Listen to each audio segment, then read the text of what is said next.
Sahabat, apa jadinya jika sepak bola berubah menjadi sejenis agama? Bukan benar-benar agama, tapi sejenis agama. Itu karena sepak bola di hati penggemarnya bisa membangkitkan antusiasme yang alang kepalang, passion yang begitu dalam, bisa membangkitkan bahkan kepuasan spiritual dan juga fanatisme sama seperti terhadap agama. Dan itulah yang terjadi kepada penggemar-penggemar sepak bola di seluruh dunia. Saya ingin mulai menggambarkan ikatan batin ini melalui sebuah kutipan. Kutipan ini dibuat oleh Bill Schenke. Bill Schenke ini seorang pengelola profesional dari sepak bola di Eropa. Ini kutipannya. Ini kata Bill Schenke. Banyak orang menduga sepak bola itu di mata penggemarnya seperti persoalan hidup dan mati. Namun, kata Bill Schenke, mereka keliru. Karena yang sebenarnya bagi penggemarnya sepak bola itu lebih dari sekedar hidup dan mati. Lebih dalam dan lebih penting dari sekedar hidup dan mati. Kita tahu kutipan ini adalah hiperbola, ini puisi, jangan pahami kata per kata, namun minimal ia bisa menggambarkan gelora batin sepak bola di mata penggemarnya. Di era pandemik, ini kita working from home sejak 3 Juli hingga 20 Juli. Saya biasanya merekam video tiap hari di pagi hari. Tapi khusus hari ini, rekaman baru saya bisa lakukan di siang hari karena saya baru tidur jam 5 subuh. Apa daya? Karena perbedaan waktu, pertandingan di Eropa sana baru dimulai jam 2 subuh dan baru berakhir jam 5 subuh. Itulah pertandingan semalam itu yang minta ampun serunya antara dua kesebelasan raksasa, dua legenda, Italia melawan Spanyol. Dan kita tahu hasilnya, Italia menang terhadap Spanyol, tidak hanya 2 babak, diperpanjang lagi, 2 babak lagi, diperpanjang lagi, adu penalti, total habislah itu waktu 3 jam, sehingga saya pun baru tidur jam 5 subuh. Ini sangat jarang saya alami dalam hidup saya, karena saya termasuk orang yang sangat tertib untuk tidur. Kecuali jika ada sepak bola yang skala global. Nah sekarang, mengapa tumbuh begitu besar antusiasme terhadap sepak bola? Mengapa sepak bola, statistik menyatakan bahwa inilah olahraga paling populer di dunia dan paling populer sepanjang sejarah. Apa kriteria yang dibuat di sana untuk memutuskan bahwa lebih dari berbagai bentuk olahraga yang lain, lebih dari basketball, lebih dari kriket, lebih dari golf, lebih dari macam-macam, sepak bola dinisbahkan, dititahkan mahkota sebagai olahraga yang paling populer dalam sejarah.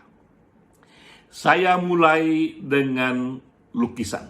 Ini lukisannya, simak baik-baik karena ini menarik sekali. Ini lukisan yang di atas itu lukisan asli karya Michelangelo, judulnya The Creation of Adam. Ini karya di abad ke-16 awal, dibawanya satu modifikasi di mana tergambar dua pemain sepak bola, Lionel Messi dan Maradona. Saya cerita sedikit dulu soal lukisan ini, karena ia pun bisa menggambarkan dahsyatnya sepak bola bagi para penggemarnya. Kita mulai dari lukisan Michelangelo. Ini di abad 16 awal, Paus kala itu memanggil seniman besar Michelangelo untuk membantu. Karena saat itu Paus sedang membangun begitu banyak gereja, begitu banyak tempat-tempat suci ibadah. Dan ada satu tempat ibadah yang dikenal dengan nama Sistine Chapel. Kata Paus, Michelangelo, lukislah di sini, buatlah bangunan ini menjadi lebih religius. Waktu itu, Paus menyatakan, lukislah 12 students, 12 disciples, 12 rasul atau 12 murid Yesus Kristus. Itu permintaan awal dari Paus. Lalu Michelangelo merenung, sebagai seorang seniman yang besar, sebenarnya ia susah sekali untuk dipesan, apapun harus datang dari hatinya, dan ia kembali menghadap kepada Paus, dan ia katakan, Paduka, saya akan kerjakan ini, tapi izinkan saya membuat satu lukisan yang juga berasal dari kitab suci, tapi ini jauh lebih mendasar. Dan ia pun menyatakan kehendaknya membuat peristiwa yang lebih besar, yaitu penciptaan manusia pertama. Penciptaan Adam yang diyakini di kitab suci selaku manusia pertama, dan kisah Nabi Adam jatuh dari surga ke bumi. Jadi itulah yang lebih menyentuh Michelangelo. Paus membentuk tim, dan akhirnya tim ini membolehkan Michelangelo mengekspresikan karyanya, karena bagi Paus yang penting lukisan ini dia memvisualkan kisah di kitab suci. Maka jadilah itu satu lukisan yang berjudul The Creation of Adam. Per hari ini dianggap lukisan paling populer dalam sejarah. Dilihat dari begitu banyaknya lukisan ini, dicetak lagi, dimodifikasi, dan disebarluaskan. Tak ada yang menandingi popularitas dari lukisan Michelangelo. Di samping itu juga yang membuat dia unik, karena dia tidak dilukiskan di kanvas biasa, tapi di plafon Sistine Chapel, di plafon sejenis gereja, rumah ibadah, yang luasnya itu 500 meter persegi. Ini kanvas raksasa yang luasnya itu 500 meter persegi, yang minta ampun besarnya. Saya sendiri berkesempatan beberapa kali di sana. Setiap kali saya hadir menikmati lukisan itu, saya hening, terdiam, dan terasa daya magis dari lukisan sang maestro itu. Yang juga membuat lukisan ini luar biasa adalah filosofi dari Michelangelo.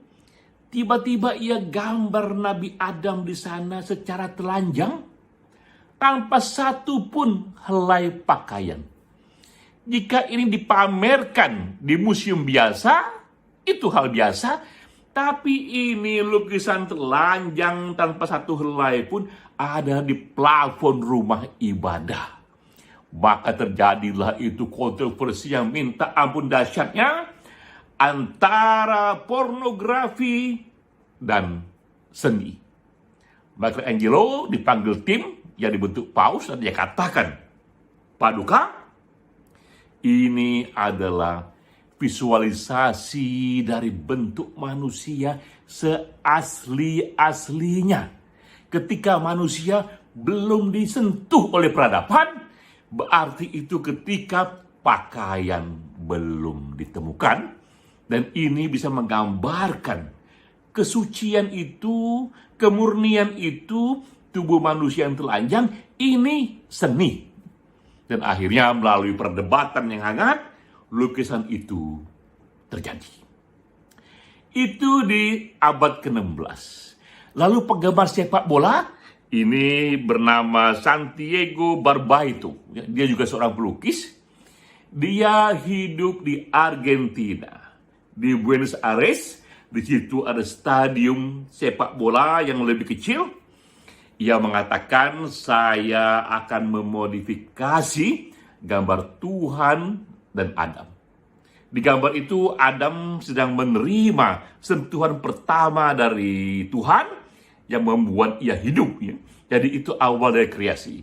Tuhan di atas sana, atau katakanlah ini dewa, menyentuh tangan Adam, dan Adam pun hidup. Tapi apa yang terjadi di kalangan pelukis yang hobi sepak bola? Adam itu ia ganti dengan wajah dan tubuh Lionel Messi, dan Tuhan, atau katakanlah seperti The Extreme, dan dewa, ia ubah ke wajah Maradona. Jadi ia gambarkan bahwa inilah batin dari banyak orang di Argentina. Lionel Messi sudah menjadi sejenis nabi, dan Maradona menjadi sejenis dewa. Dan itu ia modifikasi murni seperti lukisan Michelangelo, hanya berubah wajah dan tubuh saja. Ini kembali lukisannya. Lalu ditanya kepada wartawan. Wartawan bertanya kepada Santiago Barbaito ini apa makna lukisan ini? Apa maksudnya? Dan ia mengatakan, saya hanya menggambarkan batin penggemar bola di Argentina, bahwa bagi mereka, Messi itu sudah seperti Nabi Adam, sejenis nabi, dan Maradona itu sudah seperti dewa. Dan di sini di gambar ini, yang aslinya Tuhan memberikan restu kepada Adam untuk hidup. Di gambar ini menurut dia, Maradona memberikan restu kepada Lionel Messi untuk meneruskan keindahan sepak bola. Itulah situasinya, bagaimana kita melihat besarnya antusiasme ikatan batin para penggemar bola terhadap sepak bola. Sekarang, apa kriteria yang disusun oleh para ahli sehingga ia menyatakan resmi sudah ada data statistiknya bahwa sepak bola adalah olahraga yang paling populer di dunia. Ada 10 kriterianya, kita katakan 3 saja. Kita katakan 3 saja. Pertama, dilihat dari total global fans, jumlah penggemar sedunia. Dari database-nya, berapakah jumlah penggemar sedunia dari sepak bola itu dibandingkan jumlah penggemar sedunia aneka olahraga lainnya. Data menunjukkan yang suka sepak bola ternyata per tahun 2021 ini sebanyak 3,5 miliar manusia. Kita tahu sekarang ini ada total 7 miliar manusia, berarti 1 dari 2 manusia yang hidup suka bola.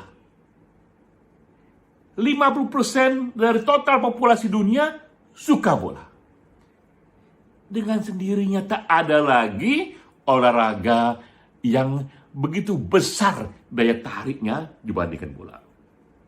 Kedua, ia lihat juga dari seberapa luas olahraga ini dimainkan di begitu banyak negara. Kriket sebagai misal, kriket juga olahraga yang minta ampun dahsyatnya, tapi itu majoriti hanya di India. Ya. Tapi sepak bola, ia dimainkan di 200 negara. Pun itu ada data statistiknya, dan total jumlah pemain sepak bola dihitung sebanyak 250 juta pemain sepak bola di seluruh dunia. Juga dilihat dari skala negara dan jumlah pemain yang ada, tak ada yang menandingi sepak bola. Nah, ketiga kriterianya adalah TV viewers.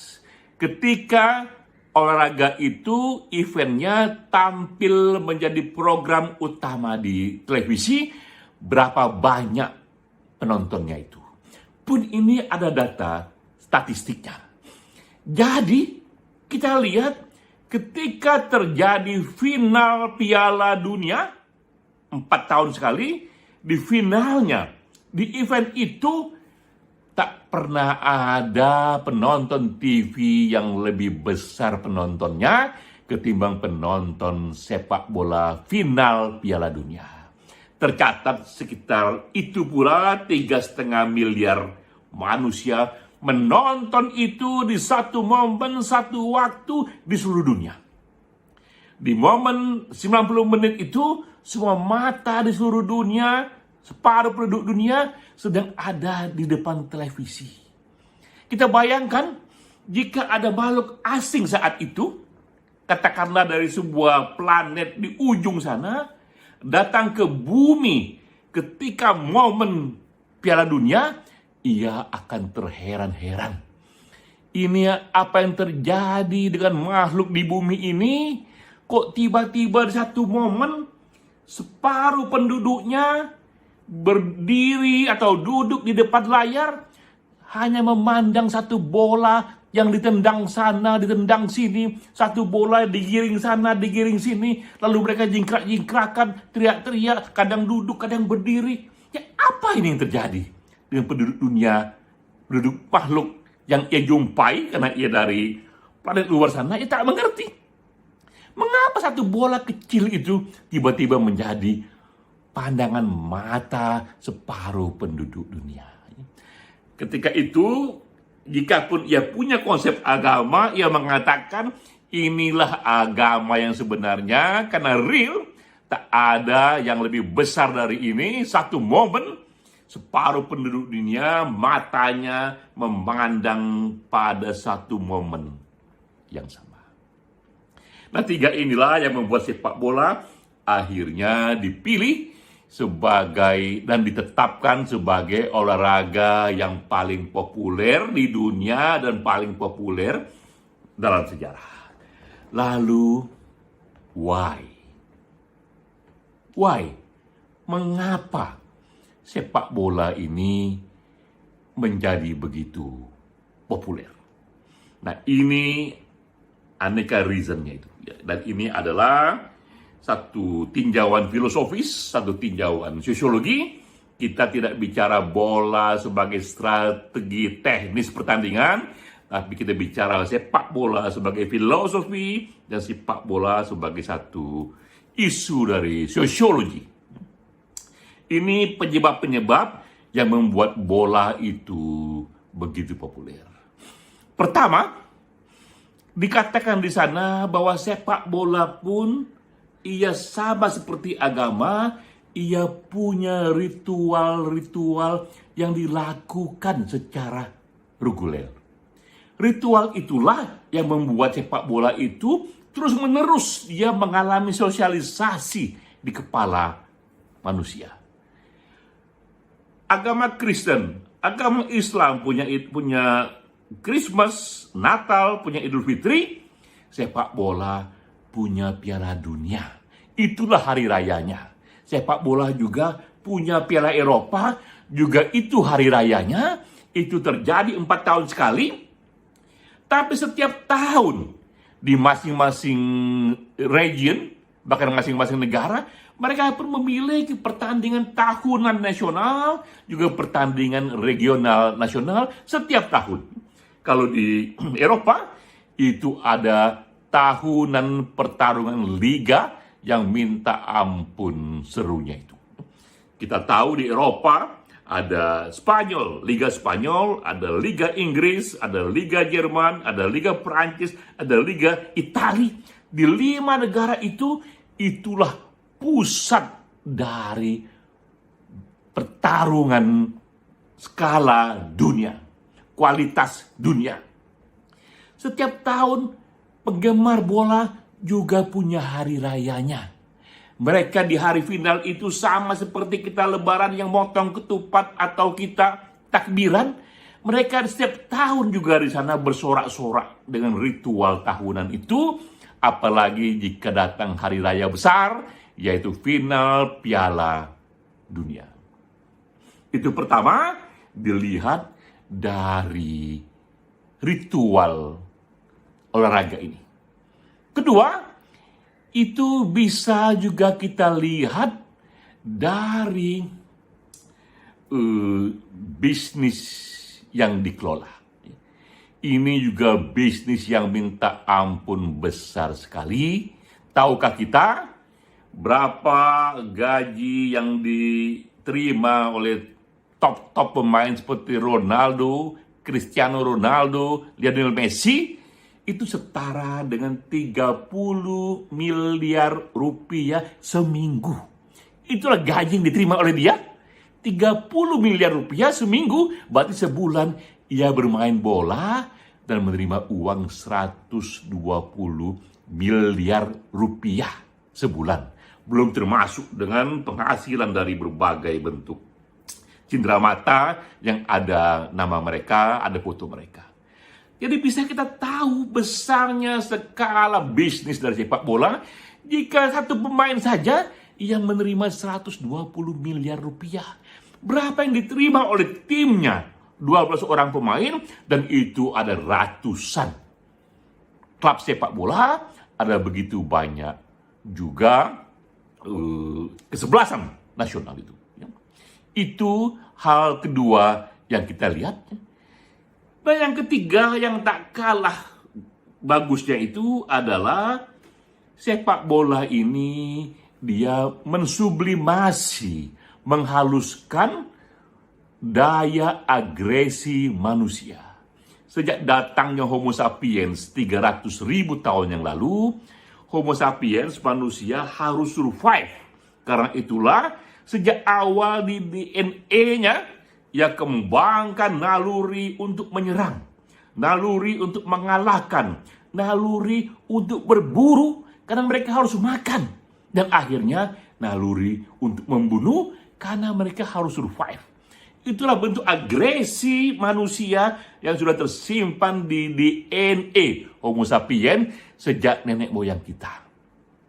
Lalu datanglah berbagai jenis pertarungan, akhirnya sampai juga pada sepak bola yang mensublimasikan agresivitas itu, yang menghaluskan bentuk kompetisi itu, sehingga ia disalurkan menjadi pertandingan di lapangan hijau. Tapi tetap ada di sana jejak-jejak agresivitas manusia, tetap ada di sana juga semangat kompetisi. Apalagi ini olahraga yang minta ampun sudah tuanya. Kalau kita lihat sejarah dari sepak bola ini, memang sepak bola modern dia diciptakan sekitar 150 tahun yang lalu, di abad 19 awal ya. Tapi evolusinya, orang menendang-nendang benda bundar ini sudah ada sejak abad ketiga sebelum Masehi di Cina, juga ditemukan juga di Yunani. Jadi sudah sejak abad ketiga sebelum Masehi, nenek moyang kita sudah memainkan apa yang kemudian menjadi the mother of football. Lalu melalui evolusi, jadilah ia pertarungan sepak bola seperti sekarang ini. Jadi kita lihat, tiga itulah yang membuat sepak bola menjadi begitu populernya, karena ia ada ritus-ritus agama yang semacam agama yang dilakukan setiap tahun, dan juga ia juga mengekspresikan bentuk agresivitas manusia dalam bentuk yang sangat halus, yang enak ditonton, juga kental sekali nuansa bisnisnya. Apa yang terjadi? jika satu olahraga ini begitu menguntungkan secara bisnis, karena begitu banyak penontonnya, yang terjadi, mereka yang ahli di luar sana mengemasnya lagi dan lagi, mengundang para ahli lainnya, ahli seni, ahli psikologi manusia, sehingga membuat game itu semakin digemari. Karena tinggi dan kental, tak hanya antusiasme penggemarnya, tapi juga nilai bisnisnya. Sehingga makin lama justru sepak bola makin populer. Nah, sekarang ini di era pandemik 100% kita working from home. Ini berkah pula, satu kebetulan pula, terutama bagi penggemar bola, bahwa di momen ini terjadilah itu Piala Eropa yang sebenarnya 4 tahun sekali, dan momennya, pertarungannya pas di bulan Juli pula, di bulan ketika pemerintah menerapkan PSBB darurat. Dan kita memiliki satu hiburan yang luar biasa, satu ritual olahraga yang luar biasa, karena dari televisi kita bisa nonton live show pertarungan sepak bola Piala Eropa. Nah, sekarang sudah ini tanggal 7 Juli, sudah selesai itu semifinal. Kita tinggal menunggu finalnya. Mungkin Italia melawan Inggris atau Italia melawan Denmark, tergantung siapa yang menang pada kubu semifinal lainnya. Dan kita menanti final sepak bola Eropa itu, yang 4 tahun itu, dengan hati yang berdebar-debar. Bagi para penggemar bola, menanti final sepak bola untuk event sebesar Piala Eropa itu seperti kita menunggu kekasih. Hati kita berdebar-debar. Apalagi ketika kita menyaksikan pertarungan itu, kita pun bisa melonjak kegirangan, kadang duduk, kadang berdiri, yang orang tak akan paham jika ia tidak benar-benar menggemari sepak bola itu. Sahabat, saya Denny J.A. Ini hari kelima working from home, dan ini juga video kelima yang saya buat, karena saya sudah berkomitmen 100% kerja di rumah ini, 1 hari 1 video. Kerja di rumah tetap tak menghalangi kita untuk juga tetap kerja kreatif. Salam.